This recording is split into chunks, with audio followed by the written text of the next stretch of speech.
Beehive Sports Podcast is powered by Swing Juice. Visit swingjuice.com. Use promo code BEEHIVE20. 20% off your golf and MLBPA apparel. Tonight's show, quite a bit to get to. We're going to announce what's going on next week, Labor Day show.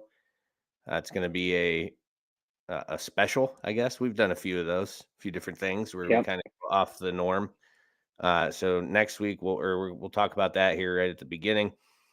Local shout outs, got quite a few in there to get to. Buzzing and Buzzkill like always, and then we're going to get into PGA and Live and wrap up the NFL preseason. In sports history, it is NCAA Week 0 edition. And Sketty on, he didn't tell me what he's doing, so surprise for all of us, I suppose. Things that sting. We're going to talk about the Matt Araiza case. Obviously, that was like the huge news in the NFL over the last 3-4 days. So we'll get into that first story and the things that sting. Also talk about Brian Robinson, rookie running back who was shot yesterday. Junior Gillette lawsuit, and then making a comeback because we haven't done one of these in probably a few weeks, probably since the fan rant has started. I got 7 stories in the rundown, so we're going to get a good rundown in tonight. And then we're going to wrap it up with the end of the 2022 fan rant, NFL fan rant, with 0 representatives from the NFC South. So great. Not sure how we're going to do that yet. I mean, I don't think that I put in a whole lot of effort. I honestly don't care what anybody who's a fan of the NFC South, like that. I don't care about that division. That might be one division in football that I care least about. So I didn't go like full effort to find people because I could have got Shusky. He would have done the Panthers probably if he's not golfing. Like, I don't know what it was like now. But yeah, I was just kind of like, who cares? But we do have 3 coming in for the AFC South. We got all but the Jags represented. So guess what? What? You get to be the Jaguars. Hey, great. Awesome. Baby, let's go.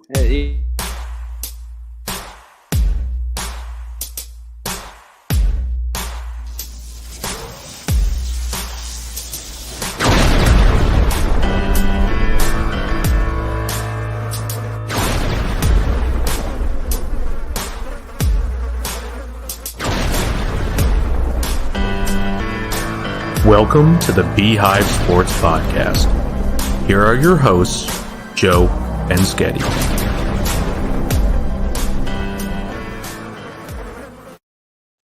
The Buzz is brought to you by Busch Light Apple, back on the shelves. Get it wherever you purchase your adult beverages. Please drink responsibly. And Napoli Pizza, that's right. When there is football season on Tbsp, there is Napoli's weekly specials, pickup or delivery available, located in North Warren. I just had a pie tonight, as a matter of fact. Very nice. It was delicious. Excellent. Yeah. Canceled out my long walk I took with Asher this morning. Yep. It's all right. You're even. Maintain. That's right. Yeah. Even. What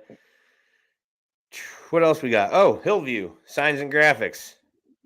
If you're looking for a sign, need banners made, anything of the sort, contact Hillview, 814-730-0348. If you're fortunate enough to attend the industrial tournament and watch the champs, we'll call them because that's what they are, and saw their tent, had a big banner hanging just like this one, hanging outside the tent. They do good work and they're quick. Hillview Signs and Graphics. Also, Hillview Towing. If you need a tow, you're local. He also does AAA, if I'm not mistaken. Hillview Towing, 814-730-0348. Reminder to audio listeners, live shows broadcasted on Facebook, YouTube, and Twitter. Give us a follow or subscribe. All platforms, we appreciate it. Facebook and YouTube, the Beehive Sports Podcast, Twitter at the Beehive SP, and Instagram at the Beehive Sports Pod, which I don't think I've posted anything on our Instagram account in a long time. I'm going to get better at that too. I'm going to get better at things. NFL's coming up, so we'll be using it more because we'll post the 3-bagger on there. But I should be advertising the shows on there too, even though you can't watch it on Instagram. Should still put that up. Live show listeners, missed some. Recap with just the audio on Spotify, Apple Podcasts, Amazon Music, iHeartRadio, and more. So if you're a live listener, usually you miss a little bit. You don't feel like scrolling through the video to find it. Have a listen on the audio outlets. I've been setting them up so that they're broken into segments, and you click the minute button, and it takes you right to that segment. So if you leave off after sports history, you want to catch Sketty on, click Sketty on. It'll take you right to the segment. At least it works on Spotify. I don't know if it does anywhere else. Good input. Good talk, Sketty. Yeah, Okay. I don't know. So I don't listen now that I'm on the show. I have no idea. Well, that's Couldn't true. tell you. But you should Couldn't tell you. You should know this stuff, though, in case somebody asks you. That's fair. Fair point. Okay. Darren's in the comment already. Fan rant bitches. I got 0 stats. Good. That's odd, though, for you because you are stat guy, Darren. Also, Sketty was also shocked to find out how tall Darren is. Yes. Taller than I expected. 6'9". That's big. He approached me at Betts Park. I thought he wanted to fight. I didn't know who it was. I was like, who's this mongoloid? He's he's tall. Darren is tall. So where are we at here? Oh, next week. So NFL Mega Show. Labor Day, NFL Mega Show. We are pausing all segments. What we're going to do is break it into what divisions? We're going to do four segments of AFC, NFC, East. And then in my hive, we talk what? Playoffs? Playoffs. Yeah, playoff and predictions. And the three-bagger, first three-bagger. Yep. Okay, so the NFL Mega Show, Labor Day special. What are we doing, 6 or 6:30? You tell me. Doesn't matter. Let's do 6. Okay. I think 6 is good. Yeah, works for me. Yeah, all right. So we'll do 6 p.m. next Monday, a week from today, Labor Day. You're sitting at your family picnic. You're tired, your aunt talking about a roundabout or something like that. Flip on our show, listen to us talk. It's more interesting anyways than what your aunt has to say. So yeah, all right. I think I touched on everything we're going to do there. So we're going to break it down into divisions, right? Do 2 divisions per segment. So kind of like the fan rant. Kind of like the fan rant. 2 in one shot. Move on to the next one. We'll still break for commercial, and then we'll come back. But instead of sports history, it'll be the next 2 divisions and so forth, right? Yep. Okay. All right. So we're clear there. That'll be a fun one. So, and if I'm not mistaken, we're going through. Actually, I did it today. Yep. I did another one today, and I'm still like, I still keep getting one team comes out like 16-1, and I think, no, I got to go back and rejuggle. That's not happening. All right, I did it one shot. And you can't. Everything is good. Not changing anything. I don't know if it's good or not. Like you didn't see anything that you thought, wow, that's unrealistic. I screwed something up. I got to go pick an upset or something. Not too bad, I don't think. I think I have the Jets as the worst team in the league. Maybe the Texans. I can't remember. Seahawks are mine. Yeah, I was more concerned with I had the Vikings at 16-1, and I said that's not right. Something's not right there. Yeah. So yeah, I could pull it up right now because I do have it saved, but we'll wait and we'll go through. But I'm doing one shot. That was it. Whatever I just did, that's it for me. So it'll be fun. Go through each division and so forth. So I guess my take that the Steelers are could win the South or the North. I don't think it's not happening on my thing I did. Well, I think we'll discuss, and there's some teams that we didn't pick to finish well that we think could finish well. Okay. You're kind of your little dark horse team. Yeah, that's for each good. division. All right. So, yeah, that's next week. Okay, so let's get started. Local shout-outs, right? Yeah. That's where we're at. First one, obviously, Connor Watch. We've been on that for, since last week's show was the night he got signed to the active roster. He warmed up twice, both times. It's funny because I was texting Kyle, his brother, like the entire time. Like we're like, watching intently. I have MLB TV on my phone, so I'd just watch on there. But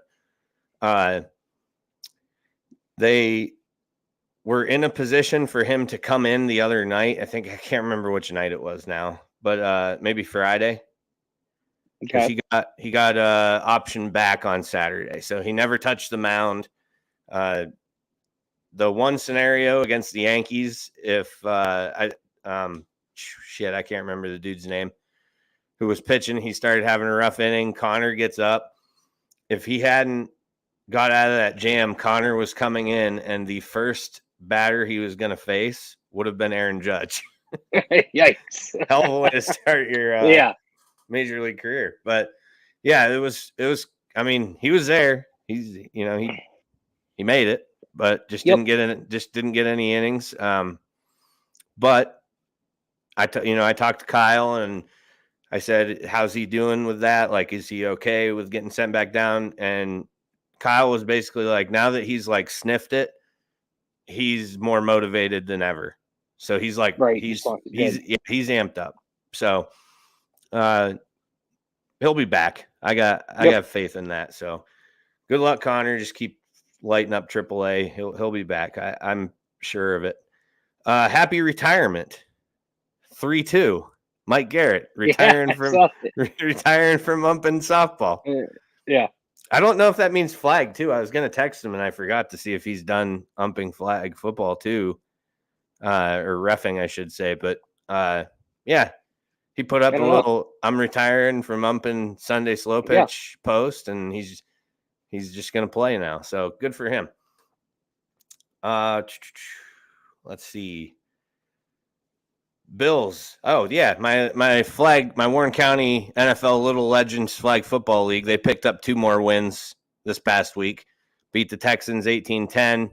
Max Papalea and Theo combined for 3 scores. Then they beat the Steelers 28-10 or 28-18. Trenton Ringer had 2 touchdowns, so still undefeated. Charlie Anderson's never lost a game coaching. Okay, Bill Belichick. What's he taping down there? Check the pressure of the footballs. Maybe he might be up to something. There might be some Spygate stuff going on. I don't know, but he's undefeated as a flag football coach. As far as I know, I don't think they lost a game last year and they won the Super Bowl. And they're like 3 or 4-0 this year. So looking good. Youth tackle. We've been shouting them out a little bit. The Dogs had a bye. The Hogs lost a game to Coudersport 19-0. Parker Kaiser, another nice day, 6 tackles, 9, an interception, 31 total yards on offense. That kid, he doesn't leave the field. Yep. I like it. Impressive. Play both sides. It's better exercise. High school football. Warren took a little bit of a pounding there, 58-24. The new turf looks good. However, I had a revelation when I was there. And I'm sure that since Warren put that field in, I'm sure of it. I just don't know when, that they've replaced the turf since. This isn't the first time they've replaced the turf.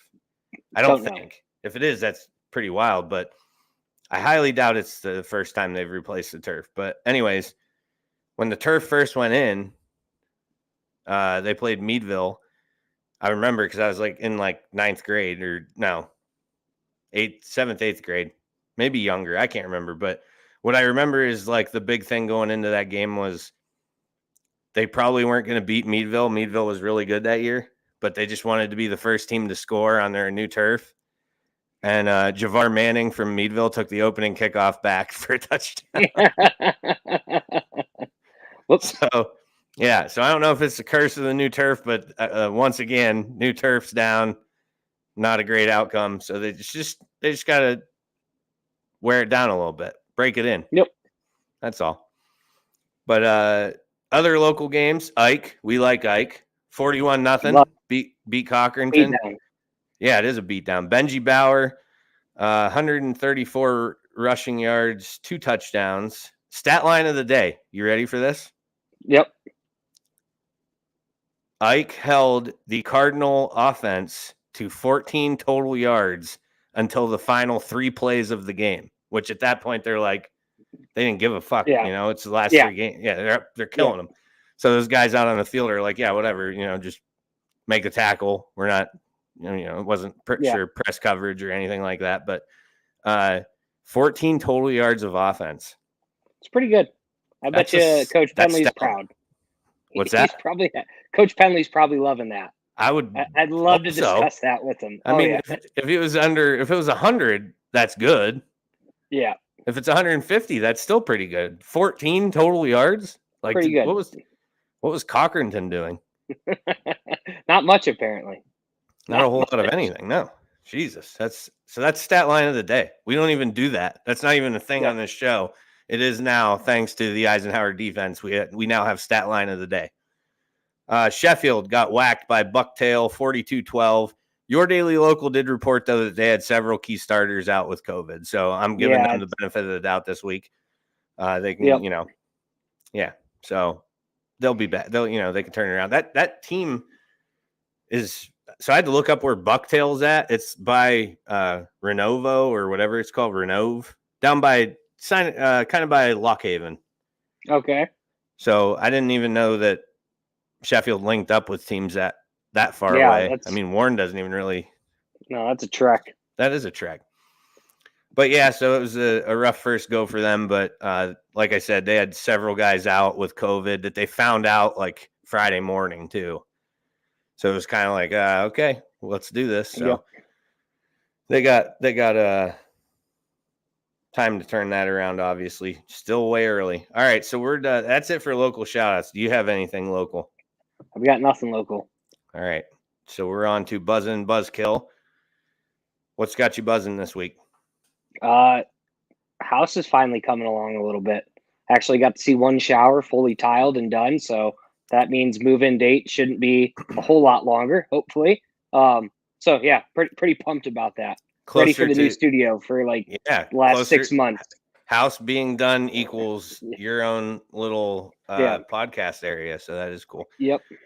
What's got me buzzing this week? 5 shifts of work stand between me and 8 days off, which is going to consist of golf, Bills football, more golf, a wedding, and then more football. Okay. So I got a little stretch of some time off work coming up that I'm really excited for because it's flag football too. Throw that in there. No, I didn't know that. Yep, snake season starts on the 11th. It's okay. Always so gonna be a good stretch. What's killing your buzz? Well, just the end of summer's here. We're getting into the nitty gritty here. Not a lot of golf left to be played. Not a lot of outdoor stuff left to do. The nasty S word's coming. It's killing my buzz. Yeah, I think a lot of people are feeling that right now. My buzz kill was my round of golf on Saturday at the President's Cup. So that was almost my buzzkill too. I wasn't gonna announce this publicly, but I will, just because you take your wins, you take your losses. I finished last. I found out. I looked at the scoreboard when I was DFL. Hey, yeah, I finished last by 1 stroke. But it was the front 9 was just an atrocity. I could not chip. I putted my ass off all day. You can ask Bart this. Bart was amazed at how well I could putt. Couldn't believe it. Because I 3-putted 1 hole and it was number 2. And I was on the green off the tee box on 2 and 3-putted. Thought I had a good, whatever. It was just, yeah. But everything else was, driver was off. Didn't really get in a lot of trouble either. That's the embarrassing part about the high number. That's what you said. Is there wasn't, I think I went into a hazard on 6 off the tee. Okay. 15 in the pond. Okay. I think that's it. I mean, the back I played well. If I shoot a similar number on the back on the front as I did on the back, I'd probably be in some business, but just wasn't meant to be. So, however, with that said, I wore my joggers and I looked fantastic. So Well, that part, there you go. That told us everything we need to know. no, Circulation cut off to your nuts. You couldn't swing the golf club. no, that was not it at all. That was the problem. I looked awesome. So the look good, feel good, play good. It just stopped at play good. But I looked good and I felt good. I just didn't play good. It's the joggers, man. No, It's they're the joggers. sweet. I'm totally sold on them now. After I got one round out of them, I'm really upset that I couldn't be there to watch you hacking around wearing joggers, because it would have been just the jokes would have wrote themselves. Yeah, that would have been a lot of fun. Yeah, well, I'm glad you weren't there too. Also, next time I play you, I'm wearing them and I'm gonna beat your ass, so it doesn't matter. Okay. All right. That's it, right? You did your buzzkill? Yeah. Yep. End of summer. Okay. PGA and Live. Some stuff happening. Yeah. PGA adds 12 events to the elevated status. 4 tournaments set to join that level with a purse average of 20 million. Expansion of the PIP, the Player Impact Program. Bonus pool up to 100 million now. It was previously 50 million. They removed the Q score and social media metrics and added awareness criteria. So listen to how stupid this is. Oh, boy. Internet searches, general awareness, golf fan awareness, media mentions, and broadcast exposure. That's their new measuring stick for the PIP. Tiger still win it for the next 10 years, so yeah, it doesn't matter. So I tried to get my coworker AJ to come on because I want you and him to duke it out over the Live and PGA. Because does he hate the Live? Oh yeah, and he says it will not exist in 5 years. It probably won't. You don't think? I don't disagree with that. Yeah, at some point in time they're going to get bored with this, but it's already accomplished everything that Phil Mickelson wanted it to accomplish. So then when we say I'm trying to think because we've had 2 absolute blow ups at work about this because AJ has a friend who works in the PGA, but essentially she's like a glorified babysitter. Okay. Like that's it. He's like, she told me that they were making these changes before the Live even existed. And I'm like, bullshit. Because she got a memo that said, hey, if anybody asks, this is your answer to all questions Live related and our changes related. Because she's never been in like any big time executive meeting or anything like that. But but AJ's like, they won't get any new talent after these guys. They won't get anybody. And I was like, why wouldn't they though? Like they know golf just like the PGA does. They can start plucking the amateurs just as quick as the PGA could start bringing them onto the tour.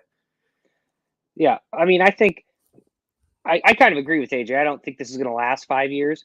But again, it's done everything. The big things, and you didn't touch on these, were so now I believe it's the top 125. If you qualify for the Tour Championship, you're guaranteed $500,000 for just for being on tour the next season. So they finally got some guaranteed money. And then they also anybody who's not part of that 125, if you go to a tournament and miss the cut, you get a stipend for up to, it was like $5,500 or $5,000 to cover your travel expenses, hotels, stuff. So basically, they're making it easier, so you're not going to lose money trying to make it on tour, which is what Phil Mickelson wanted. I think that's what a lot of the players wanted, and the PGA came up with it. As far as the PGA was going to do this, that's not the first person I've heard say that. But if you're trying to tell me that just coincidentally they broke out all this stuff the same year that Liv broke ground and started playing, you're an idiot. Like don't total bullshit. If I ever have problems in Warren, I don't want AJ to investigate the crime that I need help with. Because if he's buying that, he's a sucker. He's a sucker. Like, so that's just... just can I get a new guy, please? Can you send a different officer? I tried to get him to come on because, I mean, he's like, they won't get anybody else. They won't get anybody else. And what, today, 7 other guys, including Cameron Smith? I think that the Liv said that they're not going to take anyone else. They're like at a point where they're just like, no, we're good with what we got. We're not even going to offer more contracts. after these 7 guys come. Right. Like, But I mean, that's going to be kind of it. I don't know. Not everybody got the same amount of time on their contracts, though, did they? No, I'm sure there's going to be some lower level guys. Right, so there'll be some openings that they're going to try and plug in guys who will. So AJ's other thing, which still, I understand. He's like, when's the money run out? Well, never. It's Saudi money. It ain't going to run out. And that's what I kind of thought too. But I would imagine before long they're going to have a TV deal. Like, that's going to happen. Yeah. They'll have a TV deal, and then they're going to, I would think sponsors will start being like, you know what? Okay, this whole argument between these two are stupid. We'll pay, Dustin Johnson to wear our hat or wear our shoes or whatever. Like, I just don't see that sustaining either. They're going to want people are going to want their name involved in it if it starts raking in cash. Yeah. Yep. Just my thought. If it gets to that point. But I asked AJ to come on and hash it out with you, and he was like, "No way, I ain't doing that." And I'm like, "Yeah, because you're wrong." I'm like, "You're so wrong about what you're saying right now." And like, so anytime I get like a live update, like I got one the other day, it was like so and so commits. I'm like, I screenshot it and point an arrow to it and send it to him. Poor AJ. Yeah. All right. Last bit of the buzz. We have NFL preseason wrapped up.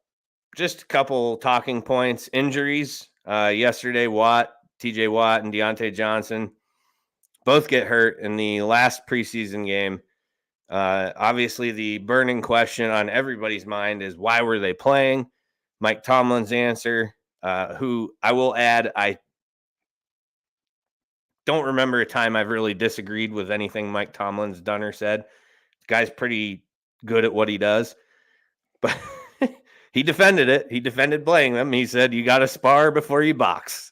That was it. Well, I mean, I don't know if Tom Brady actually played, but he was supposed to play this weekend. Like, you're going to play your guys still. Injuries happen.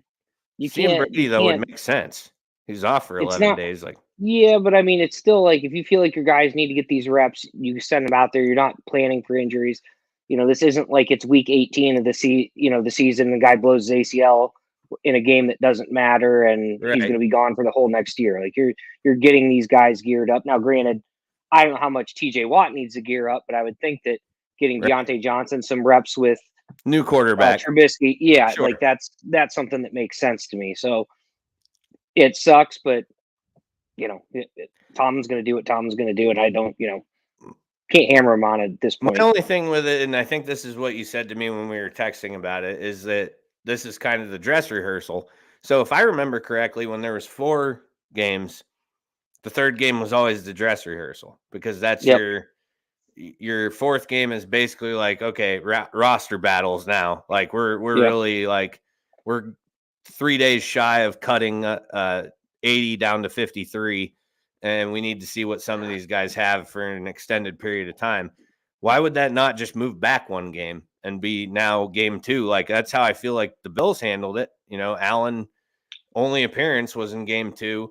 A lot of the starters in the first drive, like I said, he only played 1 drive and then was out anyways. But I just don't I don't see how it wouldn't just set everything back 1 week. They don't play I mean, I don't think it matters. I think it's just everyone's going to get 1 to 2 games.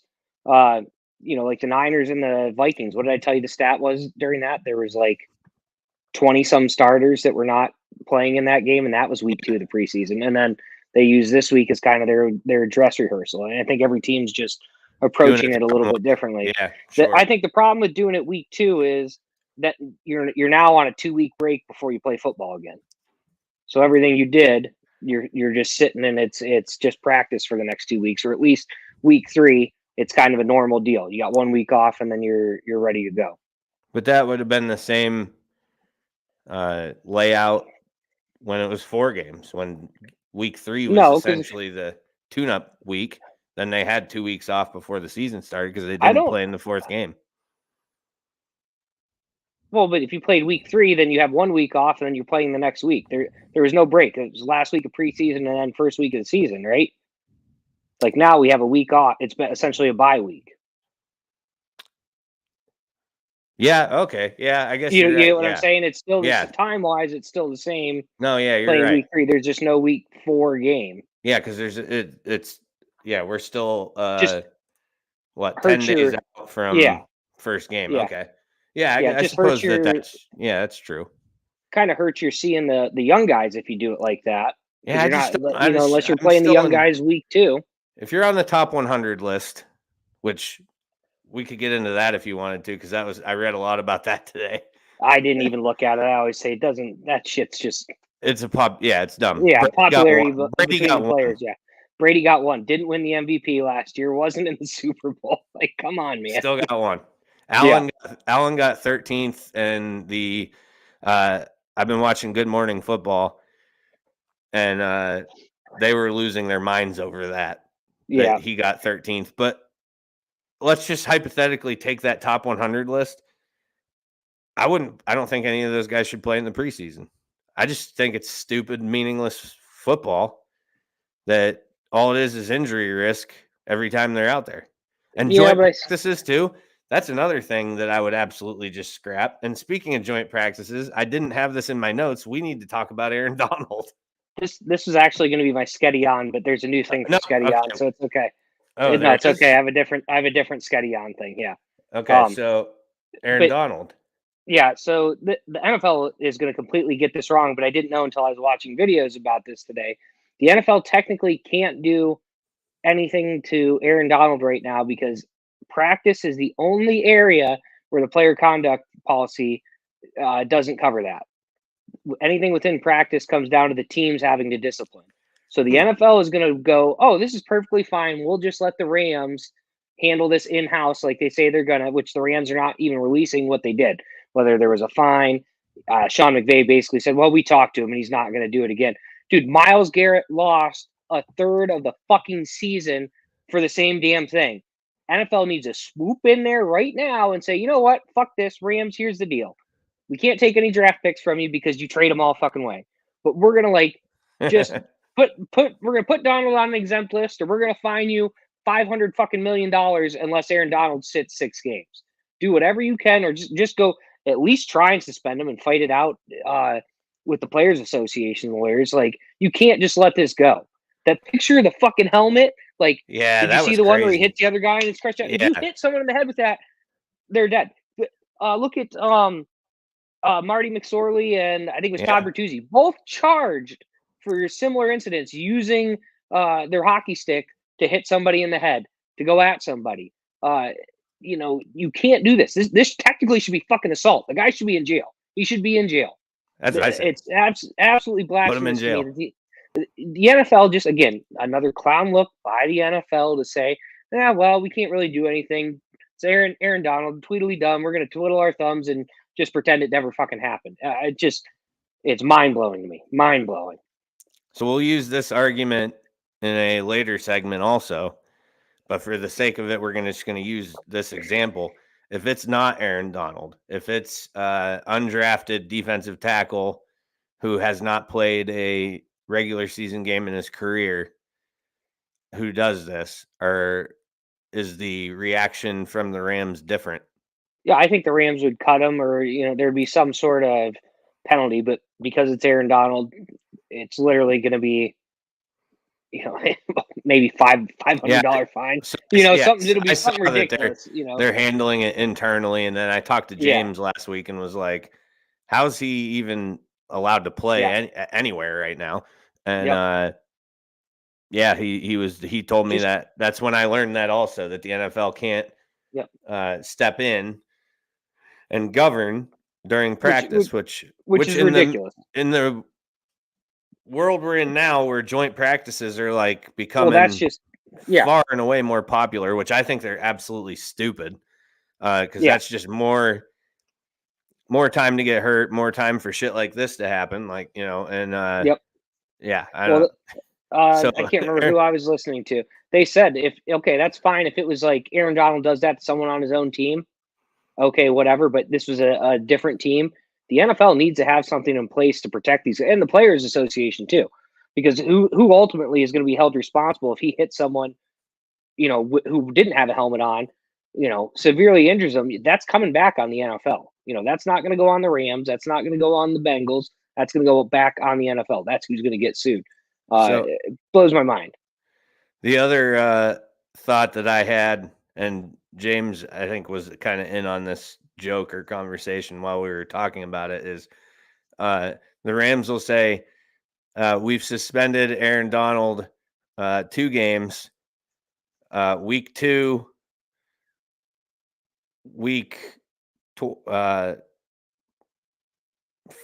what's that, 12, and week 14. So Texans against the Texans, against the Seahawks, and against the Saints. We'll sit them those games. I figured they'd sit them the 2 games against the Niners so they at least have an excuse when they lose to them this year. Say, Donald wasn't playing. What were we going to do? Yeah, so he's going to skate through that with no issue. Yeah, and that's pretty wild. That's ridiculous, yep. Actually, I do have a few other things in the NFL preseason wrap-up. Barkley punting the other day for the Bills on Friday. It was awesome. We touch on that one later. Yeah. Touching on is the proper phrase for. Yeah, probably not. Not good. And then, let's see. 4 p.m. Tuesday, roster cuts to 53. So that's always kind of fun to watch because there's always some guys who you're like, holy shit. They cut them, and then, they end up somewhere else. But my boy Jaquiski Tart got released already. Fuck Tart. Yeah, Eagles cut him after giving him a bunch of guaranteed money. Must have dropped picks in practice and said, "Fuck you, buddy." Did not see that one. Yeah, Tori tagged me in that one earlier. That's your boy. But I just like that cut down day because it's usually cool and you get to see. Of course, everybody releases 30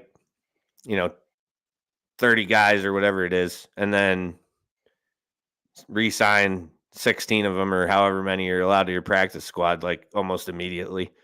Yep. But big names, it's always fun to watch, who comes out of there, and obviously the Bills will be to 52, so they're going to need they're going to be in the market. Well, like I said, we'll get to that. I think the Titans just kicked Kern. Punter, so, I saw that. They've also reached out to that King, the dude from the Raiders. Oh, Marquette, I guess a source in Buffalo says that the Bills called him and said, what kind of shape you in?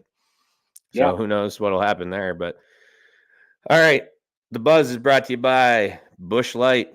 Busch Light Apple is back on the shelves. Get it wherever you purchase your adult beverages. Please drink responsibly. And Napoli Pizza. That's right. When there's football season on TBSP, there's Napoli's. Weekly specials, pickup or delivery available, located in North Warren. We're going to take a quick break, and we'll be back with This Week in Sports History. Whenever you crack open a Busch Light, the mountain starts singing. It's cold and it's smooth and it's waiting for you. What is going on? Hit it, Giant Kenny G. It's so smooth. It's for the mountains of Busch Light beer. Hungry? Watching the game? Order some Napoli's Pizza, voted the best pizza in the Times Observer Reader's Choice every year. Homemade, hand-tossed, delicious hot pizza, stromboli, salads, subs, and so much more. Located in North Warren, come on in or call 814-723-7455 and ask about our specials. Pickup or delivery available 7 days a week, 11 a.m. to 10 p.m. Again, that's 814-723-7455. Hi, this is Brian Hagberg, and I wanted to take a moment to tell you about our new website, YourDailyLocal.com. Your Daily Local is your new home for news, sports, and events in Warren County and beyond. Our goal is to cover the people, places, events, and happenings that matter to you in a variety of ways, including writing, video, and audio. And the best part? All of our content is available for free. Head to YourDailyLocal.com to get the news you need when you need it.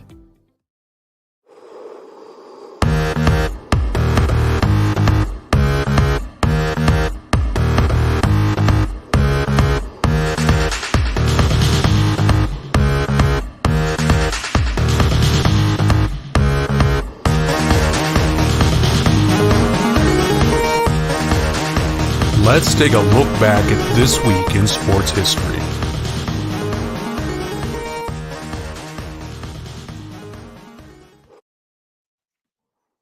This week in sports history is brought to you by Your Daily Local. Visit yourdailylocal.com for the news you need when you need it. Week 0 edition. I was curious. Okay. When did this whole thing begin? Because I don't ever remember hearing about it too much until like the last 4 or 5 years. Then I figured out why. So get ready to get educated. Week 0 refers to the opening weekend of college football games in NCAA Division I football, Bowl Division, FBS, in which a small number of games are played to begin the regular season a week before the vast majority of teams begin their season in week 1. The first week 0 game was in 1983 kickoff classic, in which number 1 Nebraska defeated number 4 Penn State 44-6 at Giant Stadium in East Rutherford, New Jersey. Yikes. So you may ask, what was the purpose? The answer, believe it or not, is the Hawaii Rainbow Warriors. Given Hawaii's exorbitant costs to travel to and from the continental U.S. during the season, it has historically been allowed to schedule an extra home game to make up for those costs. Any team that plays at Hawaii also has this option, though other schools rarely take advantage of it. So that is what created week 0, is that extra game that the NCAA allotted to teams who were on Hawaii's schedule so that they could make up money for what they spend to go play that game. While week 0 exists, at least nominally, for the purpose of providing financial relief to Hawaii and the programs that play it, it has become an important part of college football television industrial complex, and its role is likely only going to continue to grow. So there is rules about the games being televised. And also there are waivers that can be signed into the NCAA, because if you play a week 0 game, you're not allowed to play a conference opponent. However, like I said, there are waivers that can be signed, and it has to be basically like a destination game. For example, Saturday, Nebraska and Northwestern played in Ireland. So there are special circumstances that they will allow it to. And so that's how that unfolds. Week 0. Okay. It's Hawaii's fault. Can't blame Hawaii for anything. It's a great place. I've never been, but I'm sure, traveling there for a game, that's probably... Yeah, wouldn't be fun. Can't imagine. No. Well, traveling was terrible. Yeah, that was no fun. But getting there is cool. Being there. Once you get there, it's fucking awesome. Yeah. All right. That's it for this week in sports history. Is brought to you by Your Daily Local. Visit yourdailylocal.com for the news you need when you need it. Next week, I think we're going to do week 1, the history of week 1, and see if I can find some good week 1 facts. But yeah. Oh, wait, no, it won't be next week. It'll be the following week, because we're not doing sports history next week. Caught myself. All right, going to take a quick break. We'll be back with Sketty On. Hey there, everyone. This is Phil with JP Photography. I know. A photography ad on a sports show? I get it. You're here for sports talk and listening to Joe and Sketty's insane rambling. Wait, what? But bear with me for a few. I just want to tell you that JP Photography not only offers wedding photography, but also does events, engagements, headshots, family photos, and even some product photography. Be sure to check us out on Facebook and Instagram. Just search for JP Photography or go directly to our website at johnphilphotography.com. That's JONPHIL photography.com. He's absolute trash.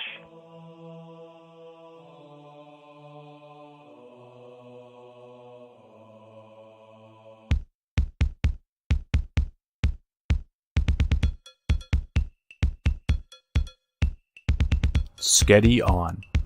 Let's have a listen to what Sketty's on this week. 0% chance that works. This week's Sketty On brought to you by Complete Roofing Systems. The best the business has to offer, matched with the best prices. For your free estimate, find them at crsroofingteam.com or call them at 716-640-4609.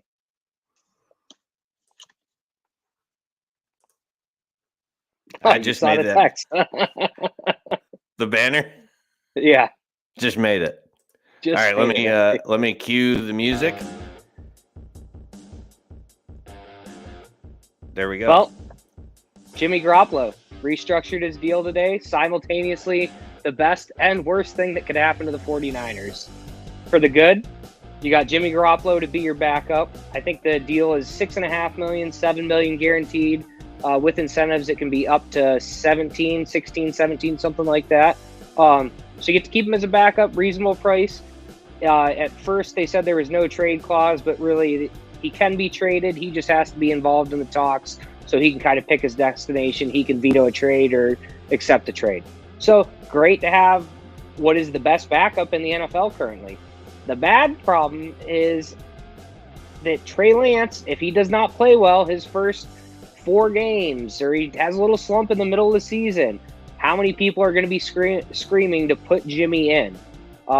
It's something that has me scared. I think that this team needs to just be Trey's team and let him go.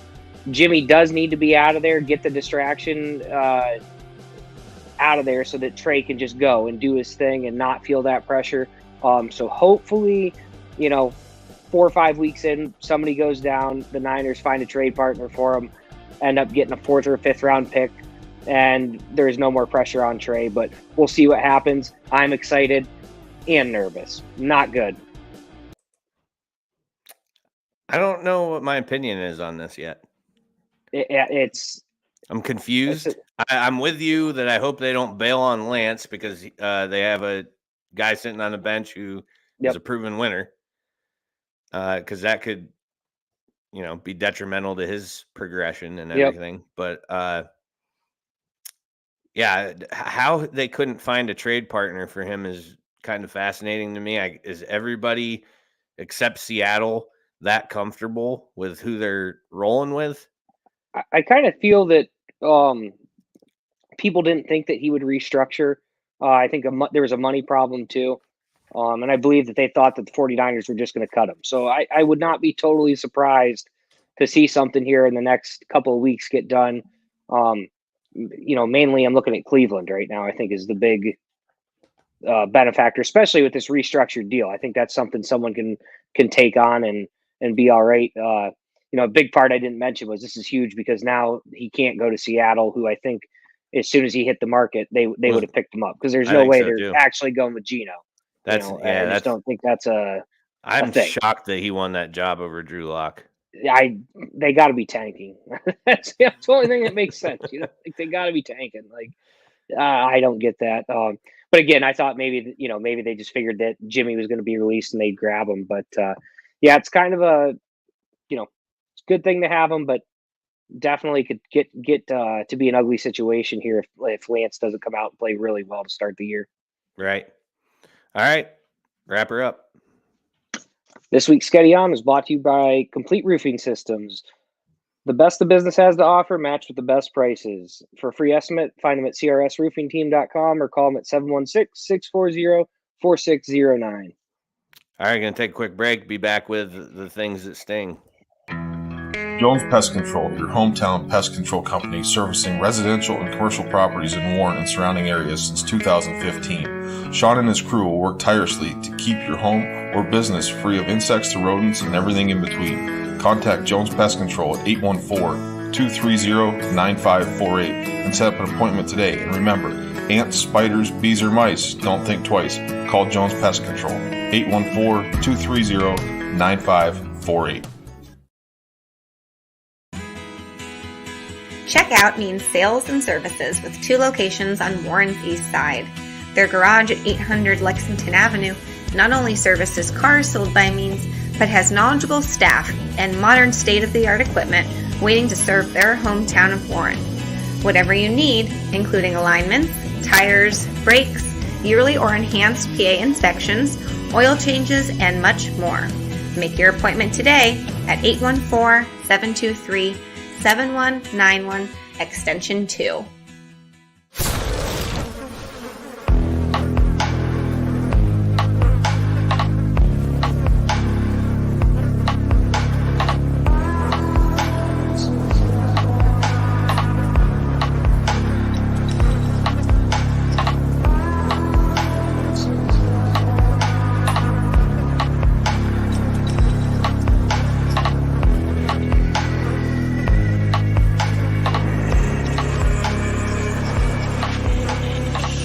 It's now time for the things that sting. The worst stories in sports, according to Joe. The things that stings, powered by Jones Pest Control. Ants, spiders, bees, or mice, don't think twice. Call Jones Pest Control at 814-230-9548. That's 814-230-9548. This is going to be a good segment, I feel. Starting off with this, obviously the biggest story of the weekend, I would say, as far as the NFL went. A lot of attention paid to this. Bills rookie punter, former Bills rookie punter, Matt Ariza, punt god, everybody called him, known for his booming 80-yard punts. He had a few of them in college. He had one in week 1 of the preseason for the Bills. He'd been released following some pretty graphic rape allegations. Thursday, the suit was filed. The team, the 11-page suit detailed the events that took place, where it was an alleged gang rape with him and 2 of his San Diego State teammates, said to have taken place October of 2021. Now, I didn't take too many notes on this just because I've been reading so much about it. I don't really think I have to, but for those who didn't really read into this too much, what is alleged to have happened was a 17-year-old female came to a party at San Diego State off campus, where she alleged that she was gang raped by Matt Ariza and 2 of his teammates who are named in the suit. I didn't put them on here just because relevance to the NFL and the Bills is obviously Matt Ariza is getting the most attention of the 3. One of the 2 other students one still with the team for now. I don't know what's going on with that, but the 3rd player is no longer part of that program. So the next day, she went to the victim went to the police, filed a police report, got a rape kit done. There's a lot going on with it.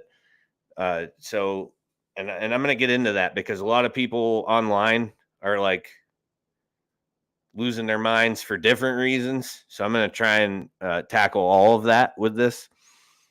The first thing was that a lot of people were saying is, why hasn't anything been filed? Why didn't San Diego State do anything? These are all questions people are asking. Well, if they would take a minute and actually look into stuff, they would be able to find these answers because they are out there. First of all, as far as the investigation, this was a big party. There's a lot of witness accounts being taken in. There's a lot of conflicting stories from what I've read. There are people who are saying that this is complete bullshit. There are people who are backing the female, all who allegedly attended this party.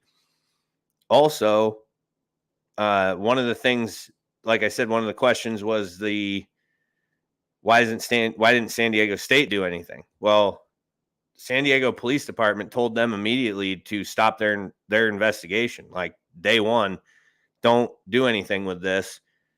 It could compromise our investigation, which there's a well-documented history of institutions stepping in and overstepping. San Diego State can't put him in jail. The university, yeah. The police can. So that's why they're saying, hold off. If you go to San Diego State's website, there's actually an information page on this event that timelines everything that has taken place with their involvement, or, hey, on this date, we were told to hold up, don't do anything yet. Let us do our thing. And then we're going to, then you can move forward with what you need to do. So July 21st is when San Diego police contacted San Diego State University and said, you're good. Go on with what you want to do here. Your investigation, we're complete. It's handed over to the DA's office. So charges still, haven't been filed. That's now in the hands of the district attorney to say, yes, let's prosecute, or no, we're not prosecuting. So with that said, though, obviously the Bills released him, just over 48 hours after the news broke. Sean McDermott and Brandon Beane did a press conference. I watched the whole thing. It's 24 minutes long, where Beane talks first, and they basically get into the details of what took place, what their timeline of events. It's now been rumored that some of the teams pre-draft knew that this was a potential problem. The Bills weren't one of them. Allegedly. Well, Good Morning Football verified, and Good Morning Football. I saw reports from a couple days ago that said they thought the Bills knew like as early as a month ago that this could be coming down. The Bills knew at the end of July, but what they knew was that the attorney representing the victim in the civil suit called. They said her name. I can't remember her name, but the attorney for the Buffalo Bills.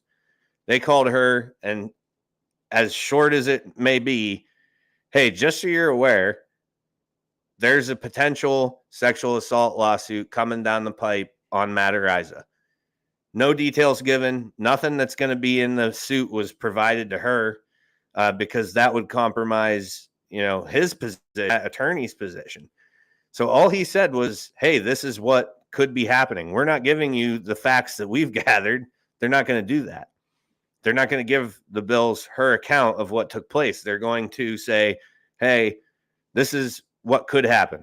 A sexual assault lawsuit that's possibly coming down the pipe for Matt Araiza. So that's what the Bills knew at the end of July. They couldn't have known anything more because that would have been horrible on the attorney's part, because then he's showing his hand. They're playing. But did they go 7-card stud? He laid down one card, and he kept the rest up here. Okay, but did they question Araiza? They did. Like they did question Araiza, and his, as you've seen from his statement that he's released, he's in deny mode. So, of course, they're going to say, all right, well, I just don't see. And I was listening, took Asher for a walk this morning, listened to WGR, Sneaky Joe Tbsp, who I find myself disagreeing with a lot. He kind of, he was like, I'll give him one clap for the way that they handled this situation. But I think if they could go back to the end of July, they would handle it differently. And I said, how? With what? They had no information. And Bean even says that. He goes, they aren't going to tell us anything. And we don't have the means to go investigate this ourselves. Like, we're not the police. We're a fucking football team. So we know that he could possibly be getting sued. That's all we know. Then Thursday, they got the 11 pages. They saw the details, and they made their decision. So, yeah, I mean, good on the Bills for doing that, but I still don't like when you go to him and ask him what he just says. Nah, man, that's nothing. Like, I'm going to say, okay, well, what could you even be? They said they talked to him, and he gave his account, which his account is obviously conflicting with what this girl's saying, but he didn't. I'm sure Araiza didn't put in there to the coach and general manager, and probably Kim Pagula sitting in on it. He's not going to say, oh, yeah, and I was on a recorded line and I told the cops that I don't know anything, or that I told her to get checked for an STD, which, excuse me, all of that is true. That all did happen. But I'm thinking of it as this young college kid who's probably shitting his pants, or just out of college kid who's shitting his pants. He's not going to tell, and he's denying. I mean, through his attorney, he's denying it. He's saying that the incident, or that the reports of the incident that have been made public are not true, and I look forward to clarifying this soon. The classic response, right? Yeah. For the most part, can we say that that's like the cookie cutter? Yeah, everybody. The cookie cutter response. Watson, yeah. Right. It's the cookie cutter response is what he gave. So, yeah, I don't think that they did really know anything. I mean, based off of the way Sean McDermott looked, like he hadn't slept in a month. Like, yeah, I truly believe that he was like, holy fuck. Like, I'm sure he wished he knew more and acted sooner. But like Bean said, he goes, we aren't perfect. You know, we just, when it all comes down to it, this is bigger than the game of football. And Matt needs to go handle this, and we're going to go do what we do. And that's basically the bottom line of it. There's too many people who I saw who were like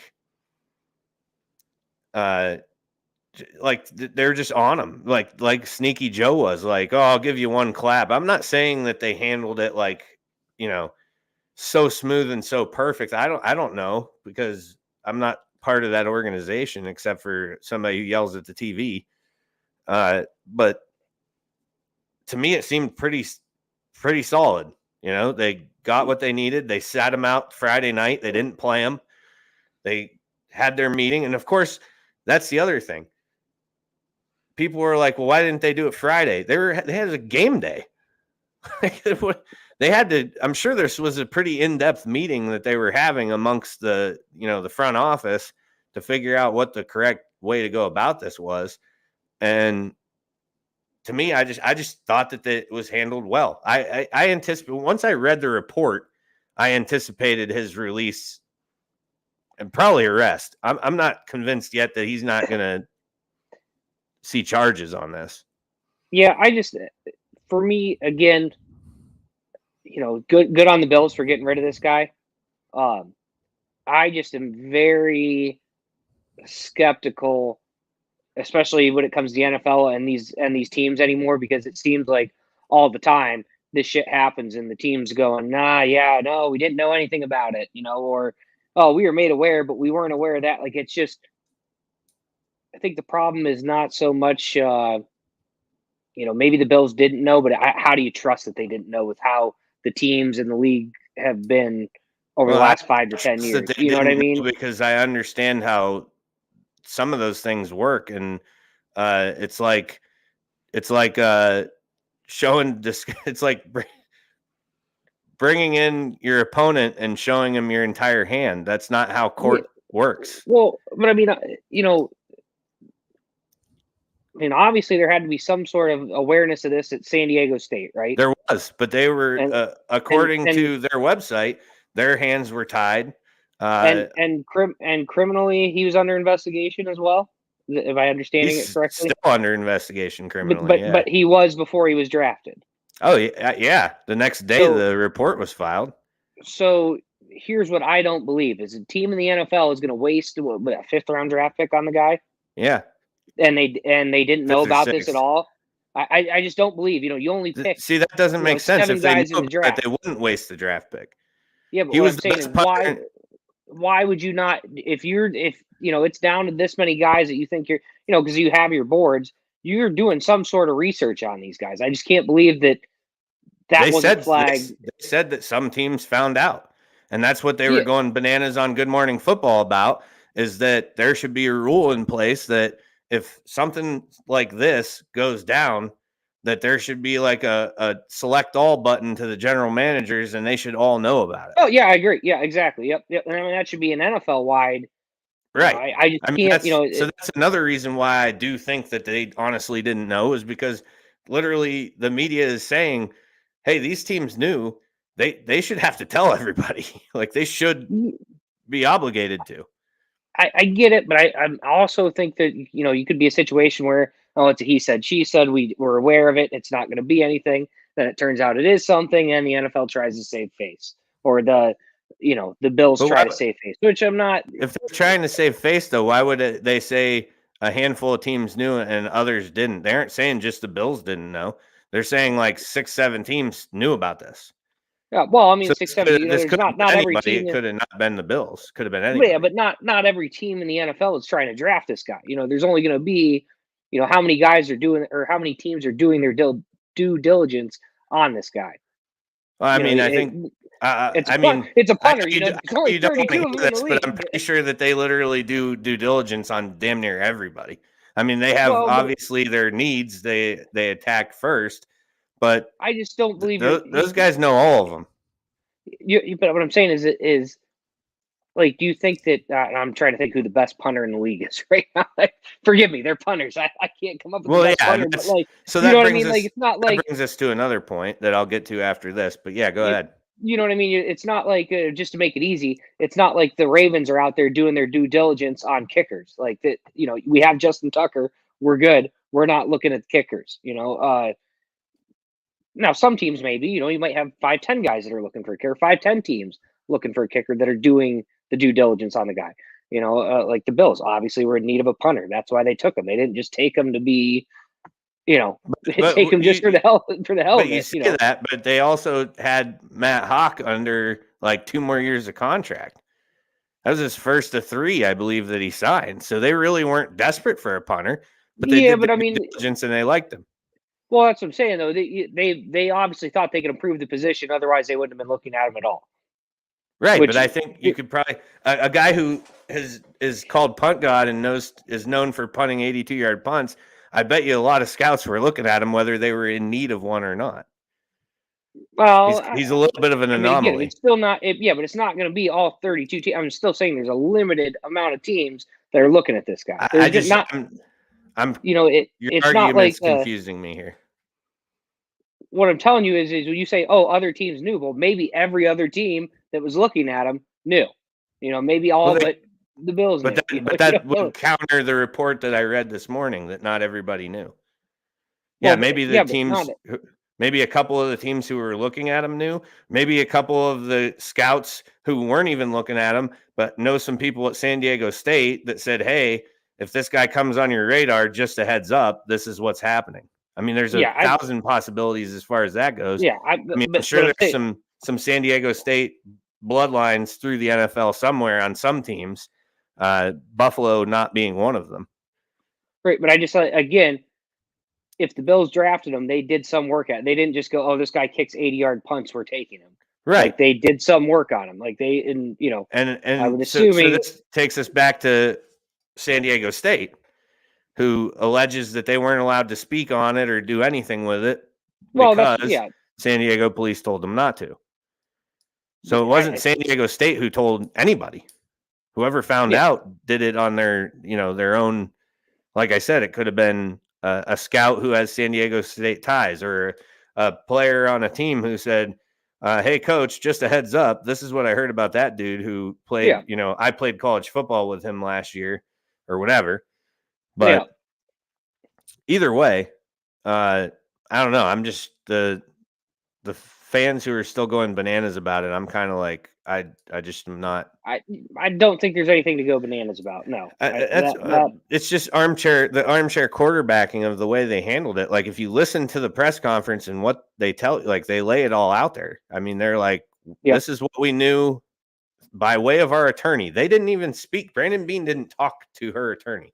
The attorney talked to the attorney. Bill's attorney, her attorney, they talk.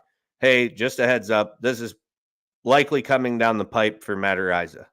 Okay, I'll pass that info along. And they did. So at that point, it's, hey, what happened? Well, this is my story. Okay, well, we're just going to have to wait and see how this shakes out at this point, because they're not going to just because the attorney got a phone call from another attorney that said, hey, this might happen. Yeah, but right then and there, you should be investigating it. And they did. A month to figure out what's going on. But they can't interview the victim, and that's the only way they can't get it, and they can't get a copy of the lawsuit until it's filed. So but you can't tell me there's not people they have that you can't go to somebody in San Diego State or at San Diego State and figure out what the hell what are we looking at here? Even they didn't have the detailed account that's in the lawsuit. San Diego State. Well, you're not going to have the detailed account, but you could at least know, hey, because it's not good. Because the main piece and reason for that is because it happened off campus, so there's no campus police involvement in what took place. So their goon squad didn't know anything because it's the city police who was handling it. Yeah, I still just think they had to have known something. They, yeah, good on them for dumping them, but yeah, I just don't buy it. I think they got the 11 pages and they were like, "Holy fuck, this is disgusting." What kind of idiot did we draft? You're a rookie punter. Yeah. So, and again, there's the other thing we kind of talked about earlier, though. Exactly. Would this have happened if he was not a rookie punter, or Well, not even that. What if it was trying to think of who's a high? What if this is Sauce Gardner? Trayvon Walker. What if it's one of those guys? Does that happen? Because I just don't think I mean, how long did Darius Geis stay around the league? And he wasn't even that good. Yeah, it's definitely needs to be said that it is a rookie punter. Yep. There's no doubt about that, because I also firmly believe that if it's somebody else, we're probably not having a conversation about a release. We're probably having a conversation of how's this one going to shake out, like the Watson one did. Of course, with that said, I don't know all the evidence and all of that, but I know about the recorded phone calls. I know about the rape kit being done. I don't know the results of it, obviously, but it seems like there could be some mounting evidence here that could end poorly for Matt Ariza and his two buddies. But we'll see how it goes. I don't know. I would suspect, and this was the other thing that people are all amped up about, is why hasn't any charges been done if there's a civil suit filed and there's all this evidence and blah, blah, blah? Like, what's going on? Who's dropping the ball here? I think that the civil suit is being used as a little bit of a pat on the ass to get the district attorney's office or the police moving on. Let's get, what's going on. Let's get some news. Is there going to be charges? Is there not going to be charges? I think we discussed briefly, he's definitely going to get some sort of charge, or I would think. I mean, even if his story is it's consensual. She's 17. She's 17. He's 22. The age of consent in California is 18. Yeah, so that's what I was thinking. It's kind of riding that dicey line of, which surprises me with Hollywood being so close by. Correct. Absolutely correct. But anyways, it is. Yeah, from what I read, it is 18. But yeah, so another one to follow. They just keep us with topics, I guess. All right, so like I said, there will be more on that. That story is definitely not over, not going anywhere. I will add too, though, that one of the things that people are like, why is it taking so long? Google San Diego Police Department understaffed. That'll tell you why. So big cities, if you live in a big city, you just got to get comfortable with things taking a while, especially when it comes to the police, because there's just not that many of them because they don't want to work there. And I don't blame them for that. All right, we'll fly through the rest here so we can get to the fan rant. Washington rookie Brian Robinson Jr. shot multiple times after apparent carjacking attempt in D.C., hospitalized with life-threatening injuries. Ron Rivera did release a statement saying that they all went, which I thought was cool. The coaches, the general managers, and everything, they were all there. Went to go see him. Good spirits. No timeline on his return. Sad. Tim Zaffino even commented this on the post. I had this guy sitting in the free agency on my fantasy league, and he was going to be my little go-to eventually, because essentially named number one over. He would have got him eventually. He would have been on waivers after week 1, and someone would have picked him up. Tim's had bad planning there. You weren't just going to scoop that guy. He was going to be the starter, and it was going to be a week 1 waiver, guaranteed. Yeah. You should have scooped him. Six-man league. I have wiggle room. Yeah. But, he should never be on your roster. Him or Antonio Gibson. None of those guys should be rostered. Right. So keep an eye on that for when his return is. And I didn't see if any arrests were made or whatever. It didn't say anything, so I don't know anything more than that. Junior Gillette, remember this dude? No, you don't. Well, I don't. He is suing. He's a pass rusher, former 8 years in the league, suing the NFLPA, Roger Goodell, the Seahawks, the Rams, the Raiders, the Browns, the Chiefs, the Panthers, and the Commanders for $300 million. Quote, just like Colin Kaepernick, and put on the blacklist by NFL owners, end quote. for speaking out about alleged racial discrimination committed against him by the Commanders, the Redskins. Gillette's allegation of discrimination focuses on the disparity in a contract given to Trent Murphy and the deal offered to Gillette in 2018. Gillette alleges that based on the offer he received, he posted on Snapchat, quote, "I swear to God, I'm not playing for no slave deals. I'll die before I play for more slave deals." Okay. I think he's confused. Slightly. But anyways, he opted to sign for veteran minimum with the Rams. Coach Sean McVay allegedly told Gillette, "I can't wait for you to get here. And you already know most of the guys. We're all fired up." Gillette says that the defensive assistant, Joe Barry, asked Gillette to pick a jersey number. Then, per Gillette, as he was preparing to practice, a staff member told him there was a change of plans and Gillette was taken back to the airport. So, okay. Yeah. Also, Gillette is representing himself in court, so that should go. That gonna go well. Yeah, those always go well. All right. Quick rundown, and then we'll break for fan rant. Let me get the tunes going here. We haven't done a rundown in a while. Been a minute. Been a hot minute. Oakland A's fans being investigated for a sex act on top of the stadium during a game against the Mariners. They're probably the only two left, you know? Yeah. My theory on this, leave them alone. The game's not any fun, you know? Let them do their thing. Who cares? The signs after that were pretty good. I didn't see those. Oh, yeah. There's some good stuff. Keep your head in the game. Good stuff. There's some good ones. All right.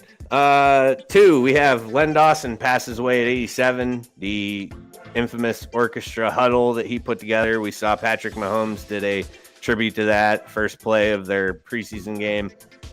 Smoking on the sidelines. There's pictures of him doing that are hilarious. 1970 Super Bowl champion. So that's a sad one, Len Dawson. He was in the pioneer stages of the merger, so it's pretty cool. AFL and NFL. Number 3, we got second overall NBA pick Chet Holmgren, injured right foot in crossover pro-am while defending LeBron on a fast break and will miss the season. So this was the dude everybody was hyped about for the Thunder, came out of Gonzaga. Done.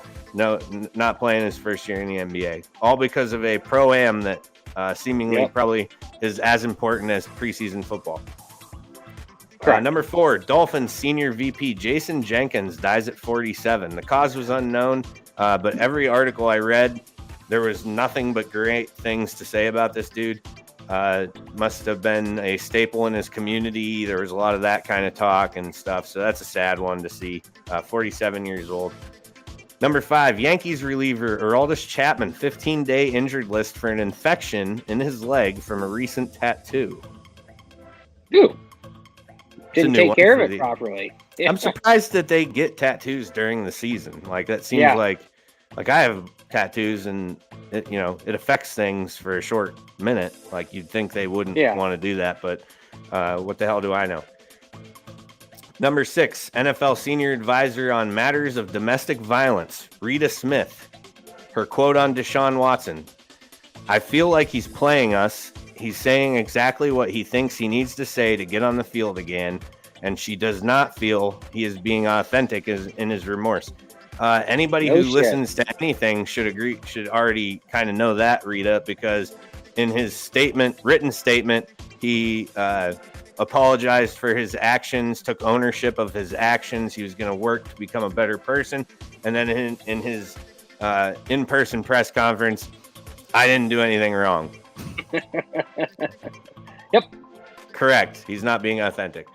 Last but not least, a federal jury found LA County must pay Vanessa Bryant $16 million for emotional distress caused by photos shared of a crash that killed Kobe and Gigi. That number has since been reduced from $16 million to $15 million. It is to match the award given to another person who was in on this lawsuit, whose wife and daughter were killed in that helicopter crash. A juror of all people, you're a juror, you know what this is like, discovered the error for that $1 million. So deputies and firefighters were obviously the ones named in the suit. They were the ones passing the photos around in Los Angeles County. So bad move, really stupid to do, and just cost the county a whole shitload of money. Yep. So, all right. That's it for the things that sting. We're going to take a quick break, go into the break segment video so that I can get this email sent and get our guests in here. So we'll be right back. This edition of the Things That Sting is powered by Jones Pest Control. Ants, spiders, bees, or mice, don't think twice. Call Jones Pest Control at 814-230-9548.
Blue Line Auto, located at 1606 Pennsylvania Avenue East in Warren, is locally owned and operated and is a family-run business specializing in vehicle sales and service. They offer state and safety inspections and general car repairs, including but not limited to brakes and rotors, tires, oil changes, batteries, starters, and alternators. They also offer vehicle undercoating prior to winter to help keep your vehicle protected. Currently, their hours are Monday through Wednesday, 8 a.m. to 4 p.m., and Thursday and Friday, 8 a.m. to 5 p.m. Call them today to schedule your next appointment at 814-230-9061. Your safety is their goal.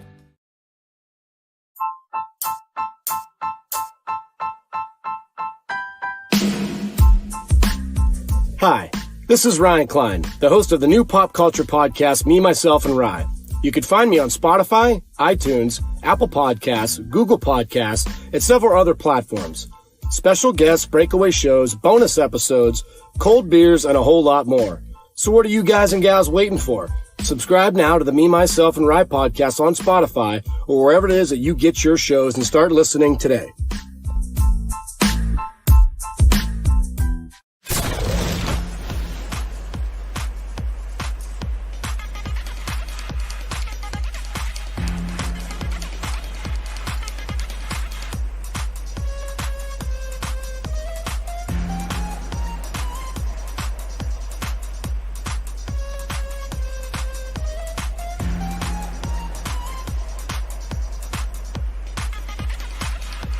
My High, Joe and Sketty's very own world of sports.